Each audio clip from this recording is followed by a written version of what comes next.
Alright, in this project, as you saw from the thumbnail, we're going to be making some decorative boxes. So like most projects, we're going to start over at the planer, getting our material down to a nice consistent thickness, and just cleaning it up.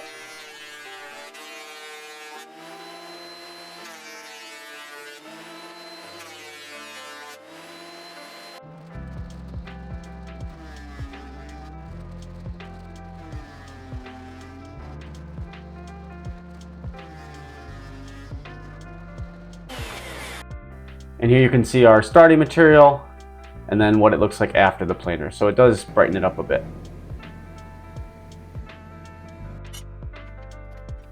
Now I'm going to get a rough idea for the measurements that I want to use for this project.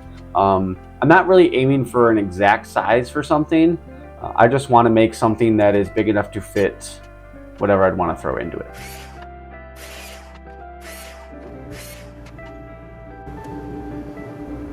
Now, one thing that you'll see come up a bunch of times while making this project is I'm using stop blocks a lot to help make sure that every piece I cut, I'm trying to cut them to the same exact size for opposite sides of the box. So that way everything comes out matching.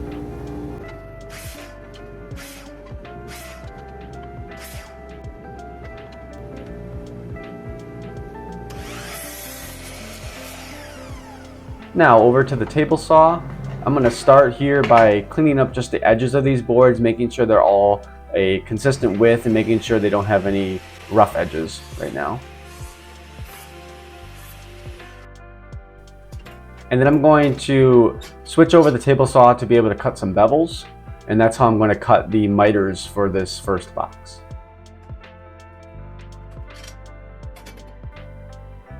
Now the jig you see here was made just to run with the table saw runner, and then it's dedicated to cut just 45-degree angles. So purpose built for this situation. And I'm starting by cutting all of one edge of my boards with that 45-degree angle. And then again, I'm going to use a stop block here and set up for to cut the other side. Using a stop block ensures that these pieces will all be the correct length when they're all done.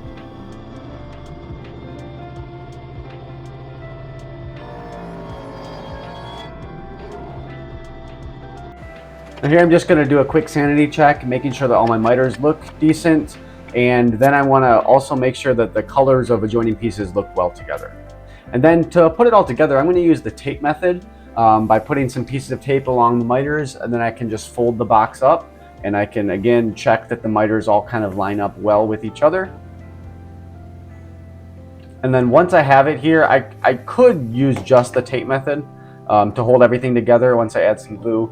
But I do decide to throw on a band clamp to help pull everything nice and tight as well.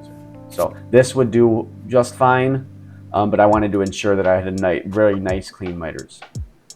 And here I also want to check that the inside of the box are all square. So all those inside corners are 90 degrees. That's just going to help me later on if I want to put a bottom on or do anything else with it. Having it all 90 degrees just helps everything else work well together.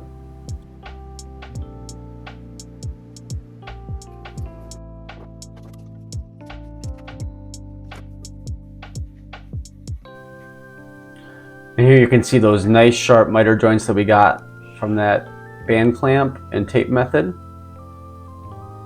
So I want those nice crisp corners.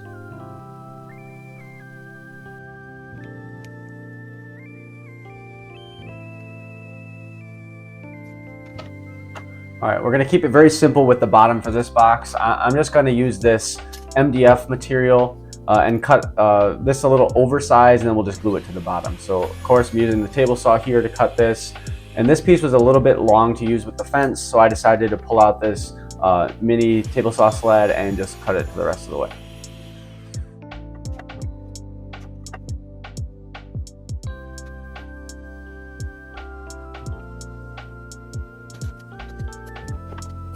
When gluing up something like this, it's always good to have plenty of clamps. You want nice, good clamping pressure all around.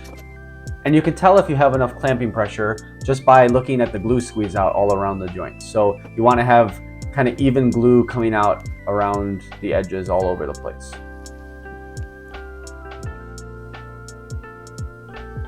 Here I just had a little bit of glue squeeze out on the inside, so I just took this little piece of scrap wood, cut it into a triangle, and used that to get into the corners.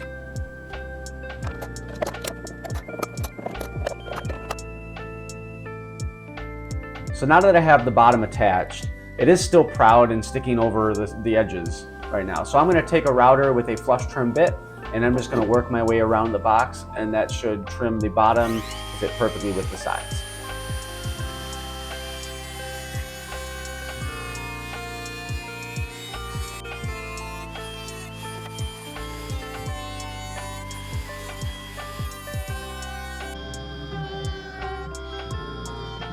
Now we're over to the router table where I'm going to use a chamfer bit, and I'm going to chamfer the whole bottom, and that's going to help the bottom blend in more with the sides and kind of hide it. Now is where I went over to the table saw, and I'm going to put some splines in this box just as decoration. So a spline is just cut on the table saw, kind of held at an angle like this. So I made a jig that rides on the fence. That just lets me push the material right through, and it's going to cut these little notches right in the edge. And in the last footage on the router table, you kind of saw these splines in there kind of up close. My footage is a little back and forth, but I wanted to put it together like this so it makes more sense how you probably should do it.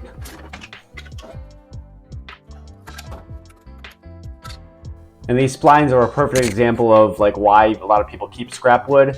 I wanted a little bit of walnut as an accent in these corners. So back over to the table saw, I'm going to try to sneak up on the perfect fit for these splines just by nudging the fence over little by little and getting these splines to fit perfectly in their slots.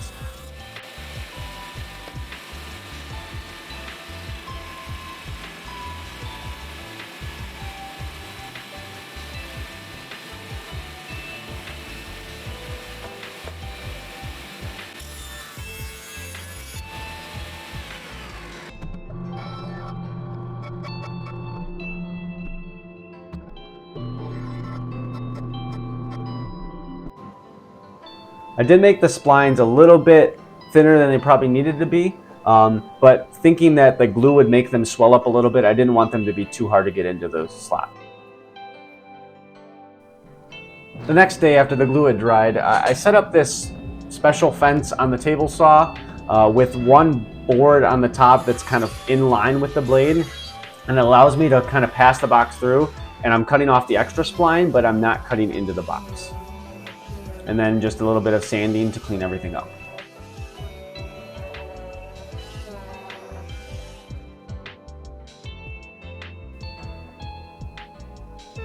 And here's a little pro tip for you. If you have little tiny cracks, while you're sanding, you can add a little bit of glue to them, and then the sanding dust that you're generating will actually fill in those gaps for you.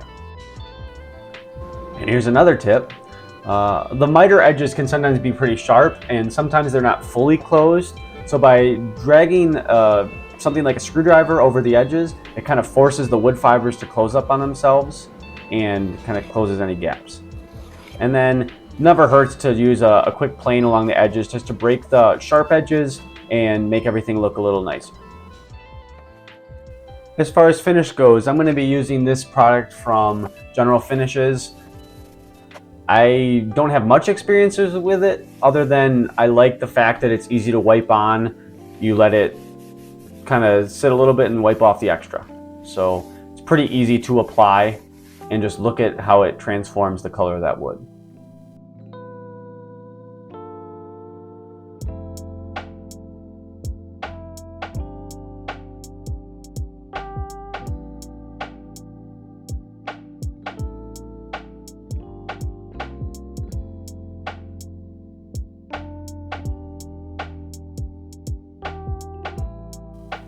And with that, box number 1 is complete.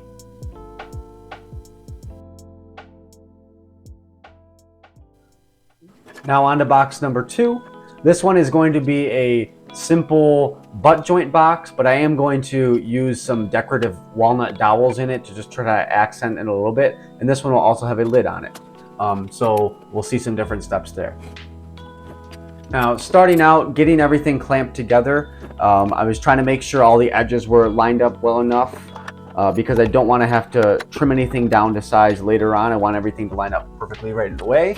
And then I also happened to check for square, and I noticed it was off a little bit, so just putting a clamp from one corner to the opposite corner kind of pulls it back into square. And here I am trying to get a rough idea of where I want these dowels to go. Again, these are not going to be adding much support. It's really just a decorative thing. But I could have put a longer dowel in and gone into the other sideboards as well, and that would have helped to reinforce these butt joints.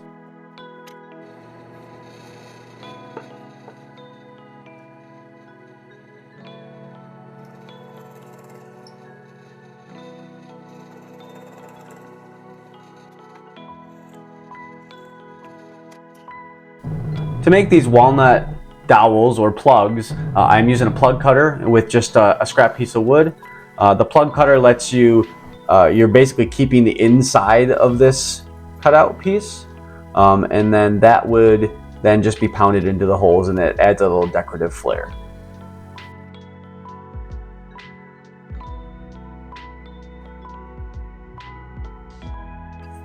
Now this is a little embarrassing to show on camera, but I really struggled getting these dowels to go into the holes. I feel like if I had made the dowels longer and driven them all the way into the sides, this would have been way easier.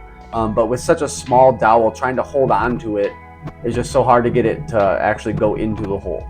So you can see me walking back and forth and grabbing different tools and trying different methods just to get these things to go in all the way.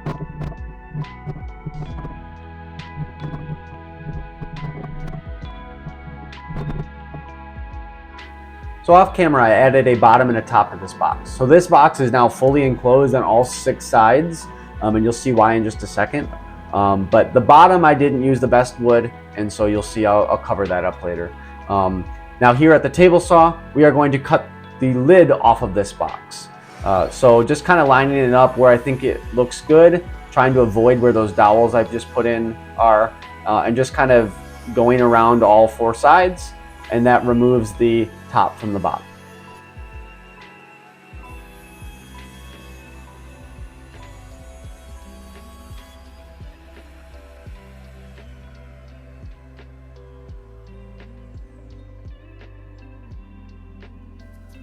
Now for the hinges, I'm doing this quick and dirty method where I'm just attaching the hinges to the back of the box. If you really wanted this to look more professional or a little bit better, you'd probably mortise in a little bit on the inside edge of the top and bottom pieces, and then the hinge could sit in between in the gap of the box. But this way works, and it's a lot easier to do.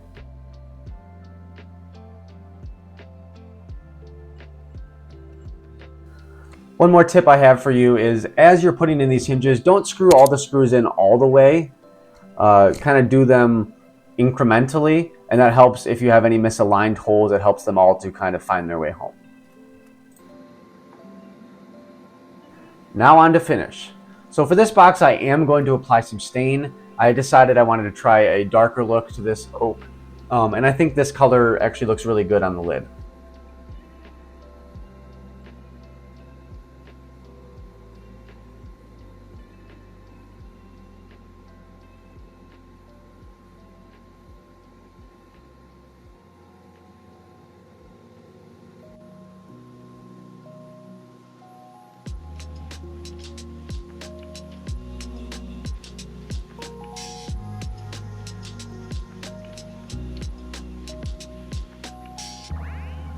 As I was finishing up this box, I did decide that I wanted to cover up that bottom panel because I didn't like the look of the wood that I had chosen. So I decided to cut some black felt and just spray adhesive it in and attach it there, and I think it turned out really good. So here is the final look.